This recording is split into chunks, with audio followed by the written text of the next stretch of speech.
We are very excited for your journey with neurofeedback, and our goal is for you to have the best results and to be able to really see the full spectrum of your results.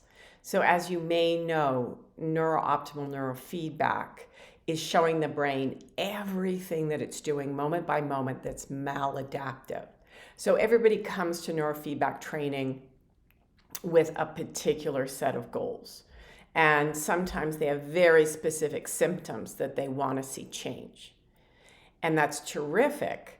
And we want you to be able to see all the areas that are going to change, even if it's not specifically what you came to neurofeedback for. And so, because neurofeedback is giving feedback to that automatic functioning brain, the part of the brain you don't control, these changes happen quite seamlessly, and sometimes we don't notice them because they're unconscious and the change happens very organically. And so, for these reasons, as well as for the reason of not seeing the change that you expected to see and now being worried that maybe the neurofeedback isn't working. If someone comes to us with that concern, the first thing we ask them is, please send us your checklists so that we can sit down together and review what's shifting and what's not shifting. And so you will see in this email, there is a link to this general checklist, which you rate everything on a scale of 1 to 10, 10 being the worst. You can fill it out online as a PDF and just store it on your computer, or you can print it out and fill it out. You don't have to share it with us. It can be for your own personal tracking.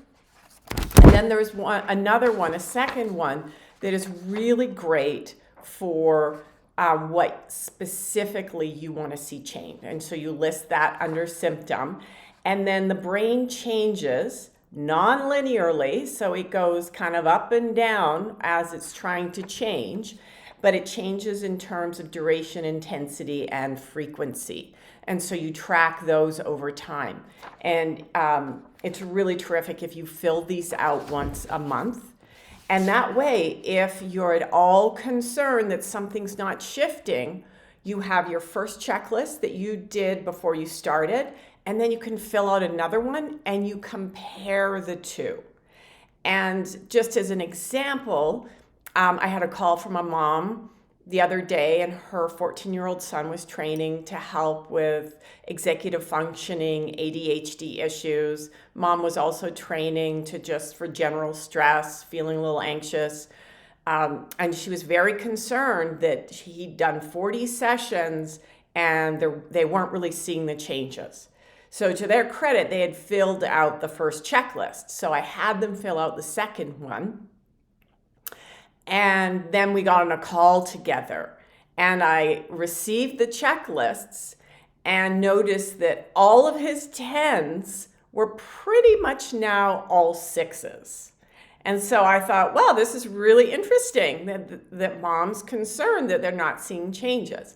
So I got on a call with her, and she said, oh my goodness, I just looked at these new checklists. I totally wasn't noticing that, yeah, he's improving in terms of his ability to stay organized, his calmness, his sleep is improved, his impulsivity has improved. She said, but I realized I've been really fixated on the fact that he's still leaving the classroom a lot. And so that gave us the opportunity to talk through what that was about for him. And so he and I chatted about how he has a belief that he can't sit still. And so he gets up more based on that belief rather than what his body is now capable of. So we agreed that he was going to tell himself something different when he sits down in the classroom, which is, I'm doing my brain training. Maybe I can sit for longer. I'm going to encourage myself to sit through half of the class and see what happens, as a way of working on the belief piece that can sometimes get in the way of the neurofeedback piece really showing, what the brain has shifted. So that's just a little example of why it's so important to fill out your checklists. It only takes a couple minutes. We also have ones that you can fill out online that are even shorter, take 2 minutes, but please fill them out before you start your training. It helps a lot to be encouraged over time and to see the results as they unfold.